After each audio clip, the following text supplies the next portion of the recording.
Bueno, entonces iniciamos con esta clase de lesiones adquiridas de tejidos duros dentarios. ¿A qué se refiere esto? Pues a una serie de alteraciones que sufren las estructuras dentarias por efectos deleterios, quiere decir de daño, que dependen del medio bucal, las funciones masticatorias, así como agentes químicos, agentes físicos, que van a dañar la constitución anatómica de los dientes. Dentro de estas alteraciones adquiridas tenemos las fracturas, por ejemplo, tenemos la trisión, la abrasión, erosión, las reabsorciones dentarias, las decoloraciones y pigmentaciones que pueden sufrir los dientes, la hipercementosis, así como la anquilosis. Entonces vamos a ir desglosando cada una de estas patologías y, y conociendo sus características. Entonces empezamos con las fracturas dentarias. ¿Qué es una fractura? La fractura se define como una solución de continuidad, en otras palabras, es una ruptura, es una pérdida de la integridad de los tejidos calcificados. Así se puede fracturar el hueso, pero también los dientes son tejidos calcificados, son tejidos duros, ¿no?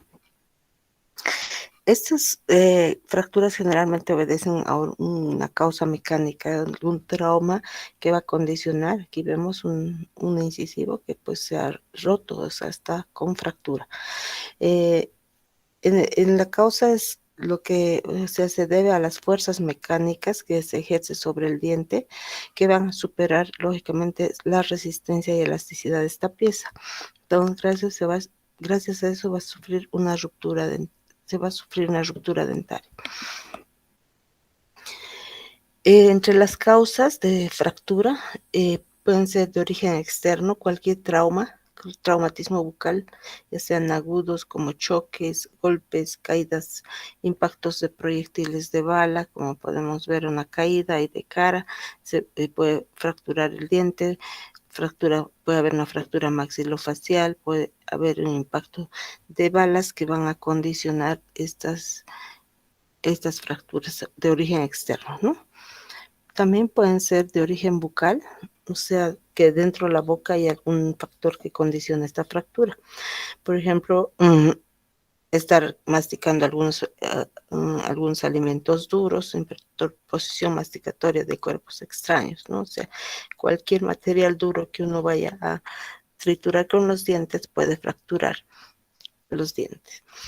Las extracciones, el mismo odontólogo puede, al hacer intervenciones odontológicas, una extracción, una endodoncia, puede llegar a fracturar la pieza, ¿no? Pero sin embargo también hay factores que predisponen, no causas o factores que predisponen.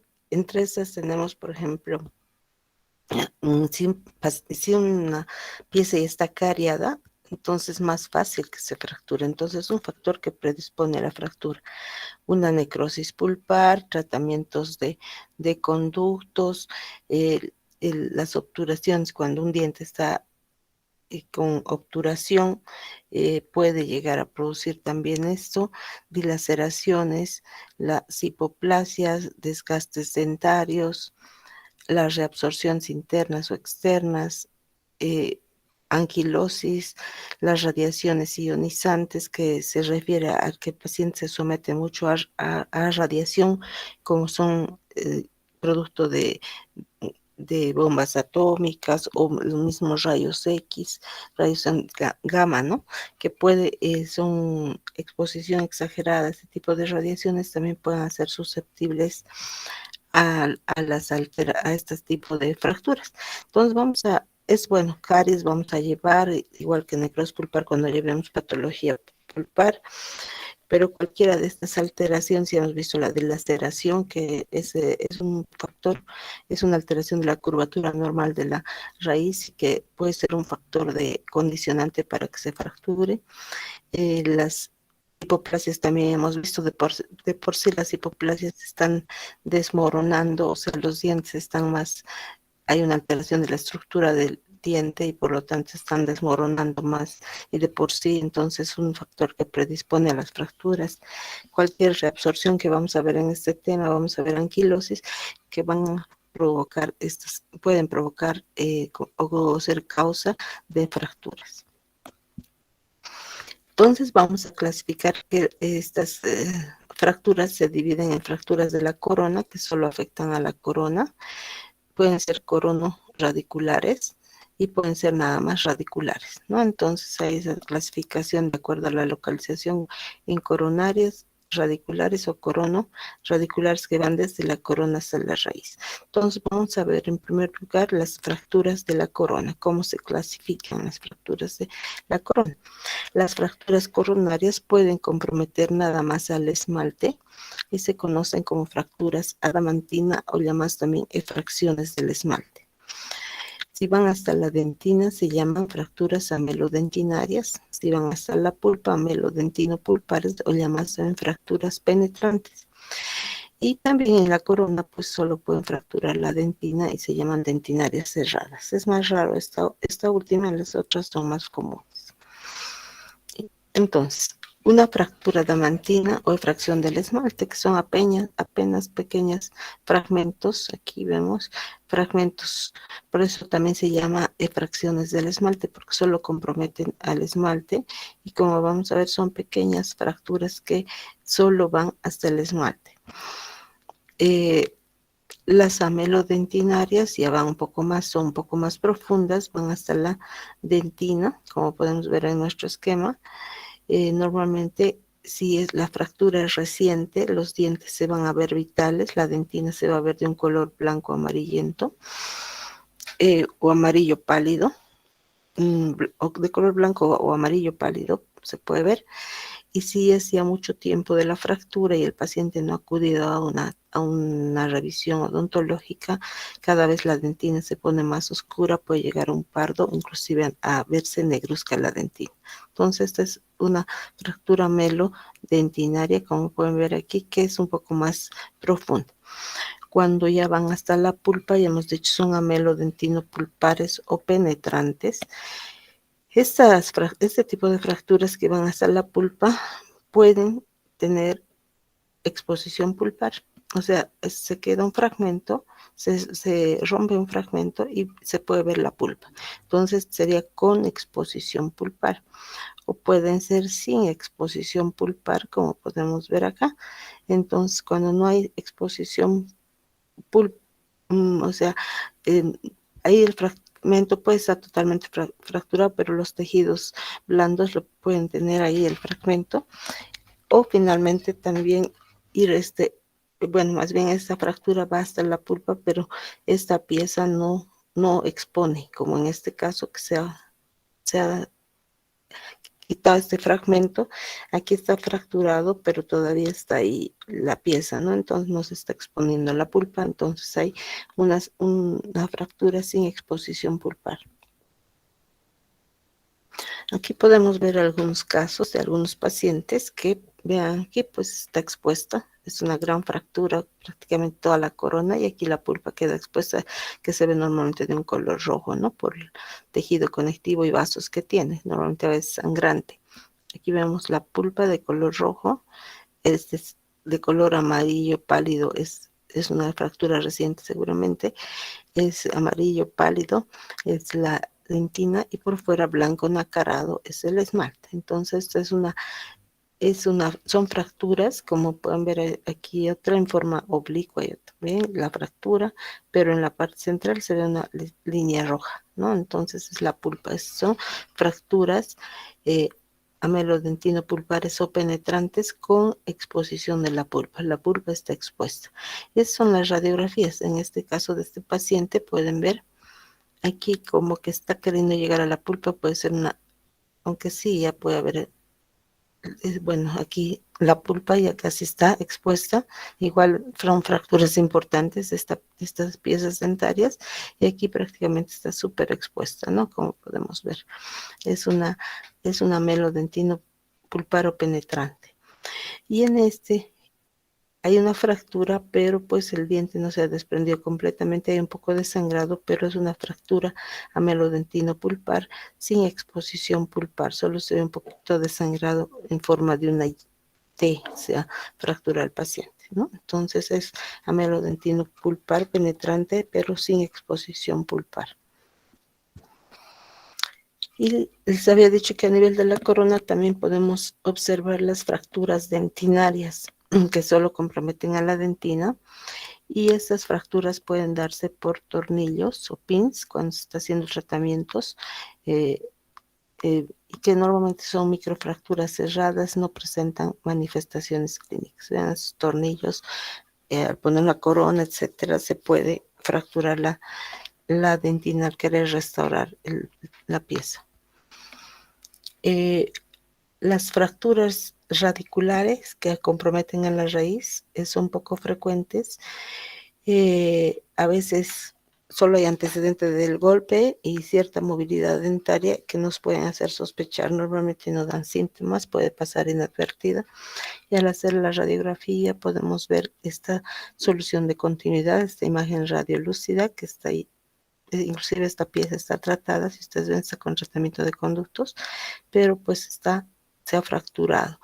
Normalmente la zona de fractura a nivel de la raíz es la unión del tercio medio con el apical, y que normalmente esta zona es más débil, se llama área fulcrum. Aquí vemos estas fracturas, normalmente son transversales, es una pieza que se ha fracturado, ¿no? O sea, que tiene fractura radicular. Entonces esas son las fracturas radiculares.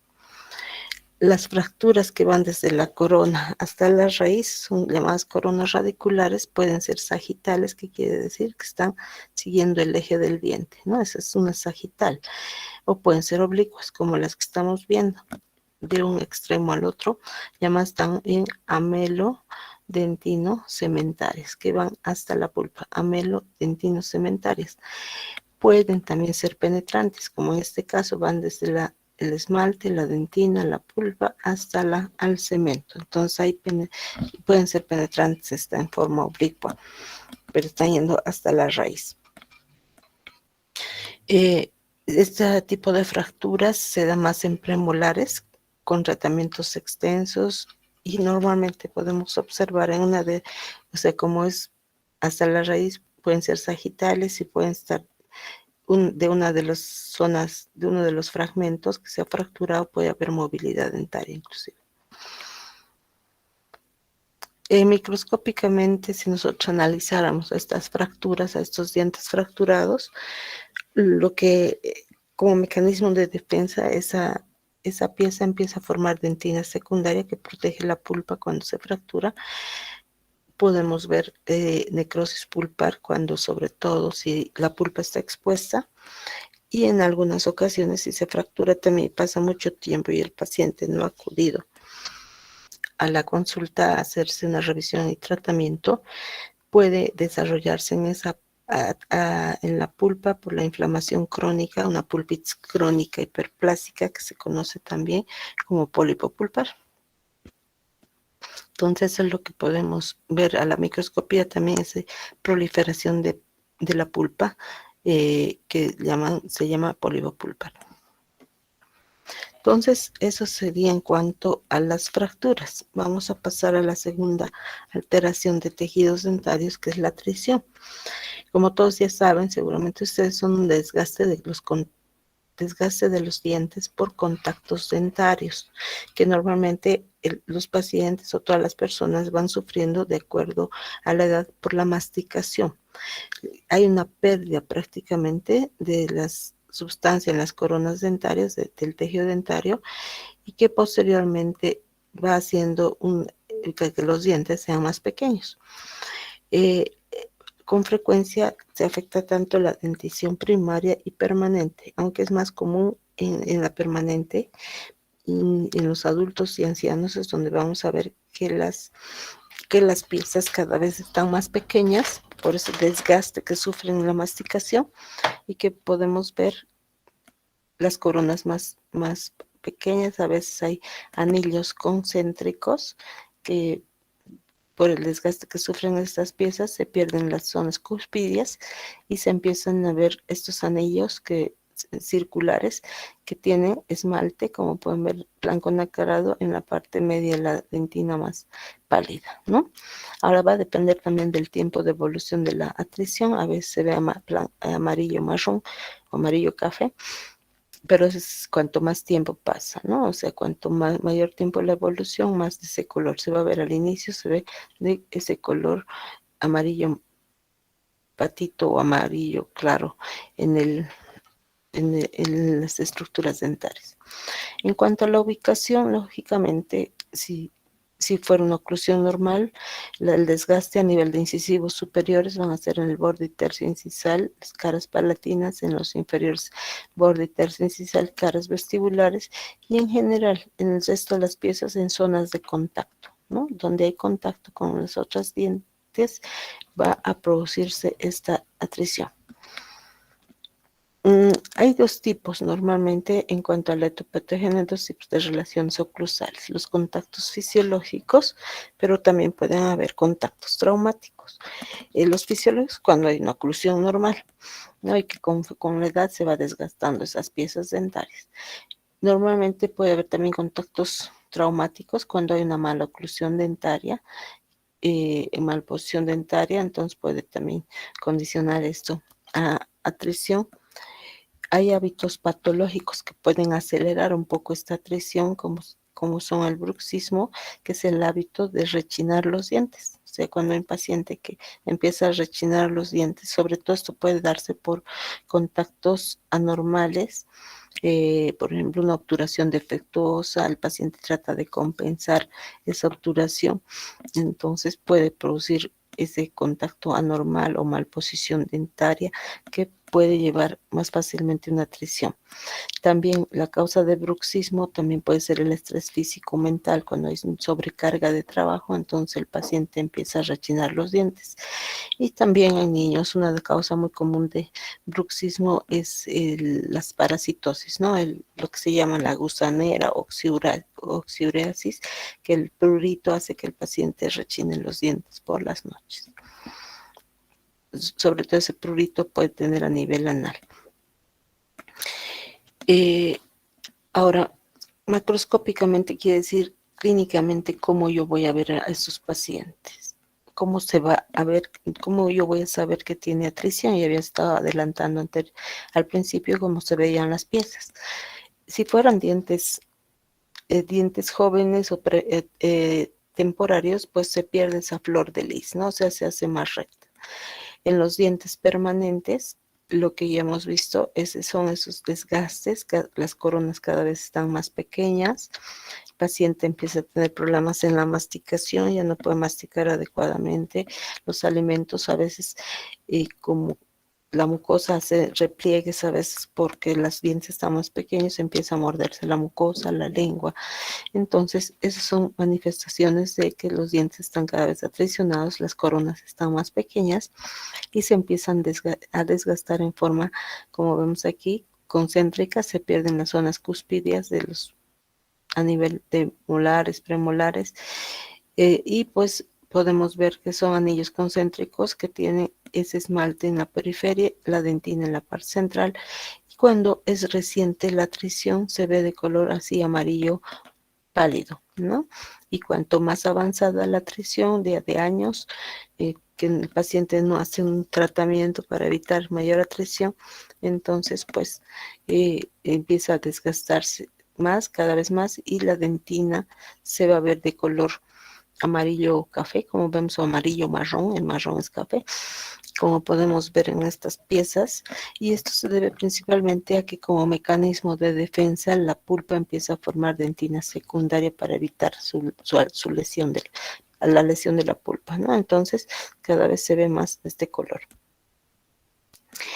Microscópicamente, si nosotros veríamos un diente, ponemos al microscopio, cuando hay atrición, lógicamente por ese desgaste va a haber sección de los prismas adantinos, va a haber sección de la dentina y la formación de dentina reparativa, que ya les he dicho que es como una dentina que se forma para proteger el diente. ¿Qué evolución tienen estas piezas con atrición? Normalmente ya les había mencionado, disminuye su función masticatoria de estas piezas, o sea, va a dificultar la masticación, disminuye el tamaño del diente, y también al formar dentina reparativa, cuanto mayor tiempo está esa fricción, puede llevar a obstruir la pulpa, puede haber trastornos circulatorios con atrofia y necrosis pulpar, ¿no? Entonces pueden presentarse en esas piezas atricionadas. ¿Qué es la abrasión? Ahí hemos terminado la atrición, vamos a pasar a la tercera lesión, que es la abrasión. Entonces, la abrasión es un desgaste dentario por agentes mecánicos, muy diferente a la atrición, que es por contactos, ¿no? Entonces, la abrasión es el desgaste por agentes abrasivos, ¿no? Estos agentes mecánicos, a esta patología también se puede llamar usura dental. Aquí vemos el mayor agente abrasivo, es ¿cómo se llama? El cepillo. El cepillado es una de las causas que es el cepillo es el agente abrasivo mayor, va a depender de la frecuencia y duración del cepillado, la posición y movimientos, eso es importante, ¿no? Normalmente se debe cepillar con forma en anillos concéntricos, y hay pacientes que no saben esto y lógicamente hacen como un lustrado de dientes, ¿no? Entonces eso a la larga puede llevar a esta abrasión. También hay algunas pastas dentarias, o sea, algunas pastas dentales, perdón, que tienen mayor cantidad de agentes abrasivos, y la cantidad que se usa en cada cepillado también es importante por esos agentes abrasivos, y también depende mucho de la consistencia del tejido dentario. Hay personas pues que tienen mayor resistencia en los dientes que otras. Eso es normalmente determinado genéticamente. Si bien el cepillo es un agente abrasivo, pero también pueden haber otros agentes abrasivos, como vemos aquí, por ejemplo, el estar manipulando constantemente algunos objetos como los lapiceros, que pueden estar metiendo en la boca, pueden producir abrasiones, sobre todo a nivel de incisivos. También en algunas profesiones, por ejemplo, los carpinteros, el estar poniendo clavos a la boca, pueden también ser agentes abrasivos, o las peluqueras que hacen peinados con horquillas y se ayudan de los dientes para abrir la horquilla, también a la larga pueden producir abrasiones de los dientes. ¿Dónde es más común la abrasión? Donde es, como hemos dicho que el cepillo es un mayor agente abrasivo, lo que podemos observar es este tipo de abrasión, sobre todo es a nivel de áreas cervicales. Los más afectados son los caninos y los premolares inferiores, y es más del lado izquierdo, porque a veces la mayoría somos diestros y usamos el cepillo con la mano derecha, entonces hacemos mayor fuerza en el lado contralateral, o sea, en el lado izquierdo, que en el propio lado derecho. Ahora, si fuera un zurdo, lógicamente la abrasión puede ser más en el lado derecho, ¿no? Por la fuerza que se infringe en esa zona. Y a partir de la tercera década es donde se puede empezar eh, a, a observar ese tipo de lesiones como es la abrasión. Si nosotros observamos a un paciente, pues vamos a encontrar ese desgaste dentario, como les digo, principalmente a nivel zonas cervicales, y clínicamente lo podemos ver en forma de cuña, que quiere decir como si fuera un triángulo, como si fuera una rebanada de torta, que es en forma triangular, o puede ser en forma cóncava o cuchara, como vemos en estos pacientes, tiene una forma como si lo hubieran cuchareado ahí, o finalmente cuando está iniciando puede dar formas tan planas iniciales, ¿no? Es una forma más plana. Esta sería en forma clínica o macroscópica, es lo que yo voy a ver. Entonces, eso sería en cuanto a la abrasión. La erosión es la destrucción de tejidos dentarios, pero aquí el agente etiológico son los ácidos, ¿no? La, ¿Qué ácidos pueden producir estas estas patologías. El ácido clorhídrico normalmente se produce en el estómago. eh, es un ácido que puede exteriorizarse a través de los vómitos, por eso aquí está una mujer embarazada, porque sabemos que las mujeres embarazadas tienen, ¿cómo se llama? Tienen hiperemesis gravídica, que quiere decir hiper, aumento, emesis, aumento de los vómitos, y gravídica provocada en el embarazo, ¿no? Por presión, porque va creciendo el niño, comprime el estómago así hacia arriba, y entonces esas mujeres tienden a vomitar, ¿no? Esa es la causa principal de los vómitos en el embarazo. El ácido clorhídrico entonces condicionaría de esta forma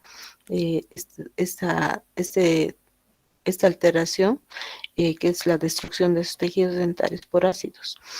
El ácido nítrico, a veces en productos de fábricas, normalmente manipulan algunas personas este ácido. El ácido cítrico está en los cítricos, en limones. Hay personas que tienen hábito de constantemente chupar limones, también a la larga pueden producir esta erosión. Y el ácido acético, que normalmente está en el vinagre, ¿no? Cuando consumen exagerado vinagre, también puede producir estas alteraciones a nivel dentario. Entonces, ¿cómo se manifiesta? Puede, por ejemplo, si hay vómitos, puede empezar las caras palatinas o caras linguales, más que todo por la parte interna puede empezar la erosión. Conforme progresa puede comprometer ya las caras vestibulares. Como vemos, hay un cambio de color inicial, y si es prolongada esta erosión, o sea, es constantemente esa exposición a estos ácidos, a la larga puede producir lesiones tipo hipoplasia, ¿no? Con desmoronamiento de los pies dentales, como vemos aquí, con fisuras, cambios de coloración, hoyuelos, como pueden ver, como una hipoplasia puede llegar a producir la destrucción del esmalte. Pasamos a la quinta patología, que son las reabsorciones dentales. En general, cuando hablamos de reabsorción, estamos hablando una disminución del tejido, eh, que normalmente se debe pues a ciertas factores que pueden producir esta reabsorción o esta disminución del tejido, tanto del cemento, de la dentina o del esmalte.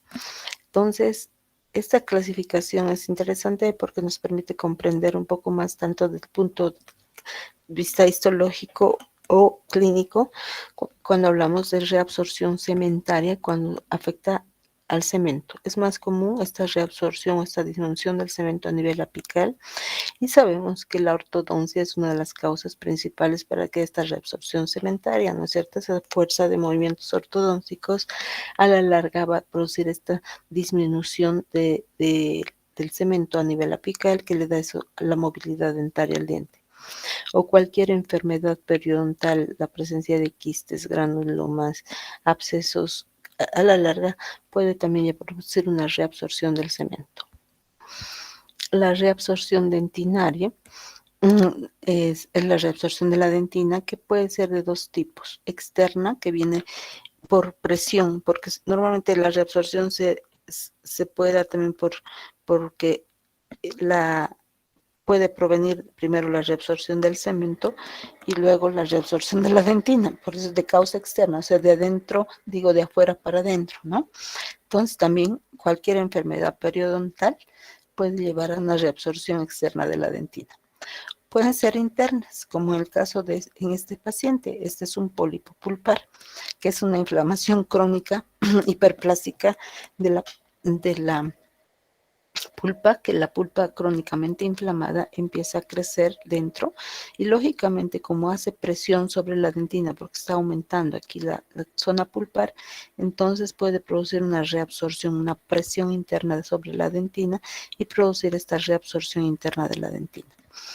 Y finalmente, las reabsorciones adamantinas solamente podemos, o sea, es rara la reabsorción adamantina, ¿no? Porque tiene que haber algún factor que condicione. La reabsorción adamantina es más común solo en piezas retenidas. O sea, cuando la pieza está retenida, a la larga puede reabsorberse el esmalte. En cuanto a las decoloraciones y pigmentaciones dentarias, puede darse a nivel de las piezas por diversas causas. Estas decoloraciones se manifiestan con manchas opacas o hipocalcificaciones focales, sobre todo a nivel de caras vestibulares, o sea, son manchas blancas que pueden darse y que puede verse en algún, así como la uña, no sé si alguna vez ustedes han tenido o han visto, tiene una manchita blanca que a veces se va quitando con el tiempo, conforme crece la uña, ¿no?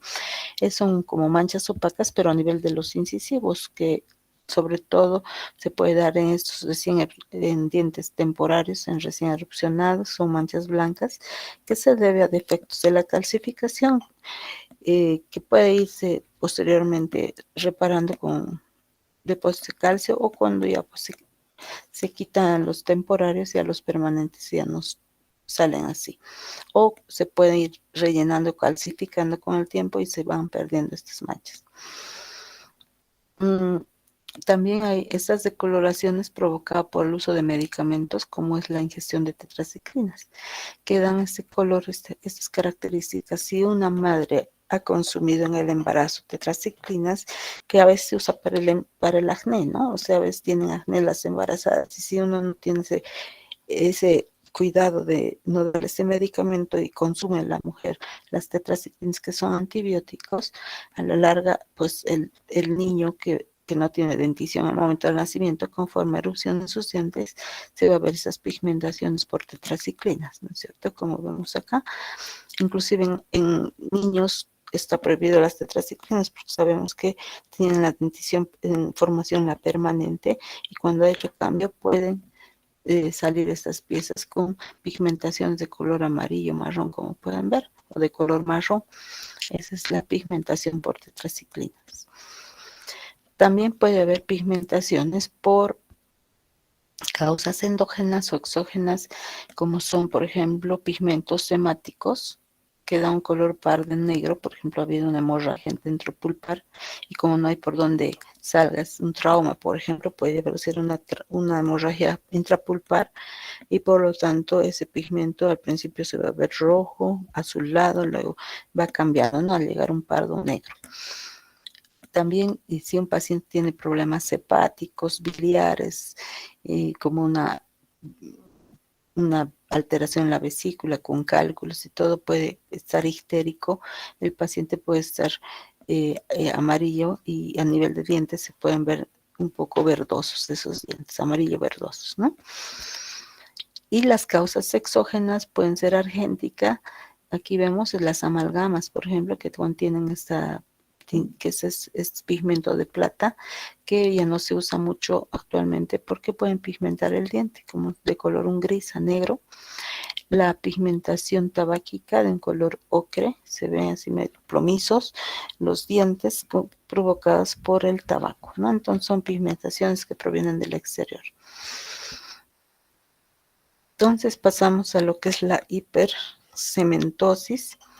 La hipercementosis es el aumento, como su nombre indica, del cemento, que es una formación exagerada del cemento. Es más común esta hipercementosis a nivel del ápice o tercio medio de la raíz. ¿Cuáles son las causas normalmente que llevan a una hipercementosis? Tenemos la tricción, que a la larga puede llevar a una hipercementosis, la dilaceración. Ustedes saben que la alteración de la curvatura hace que, sobre todo en la zona cuando es cóncava, se reúna en la zona cóncava mayor cemento. Puede ser idiopática, o sea, no se conoce la causa, eso significa idiopático.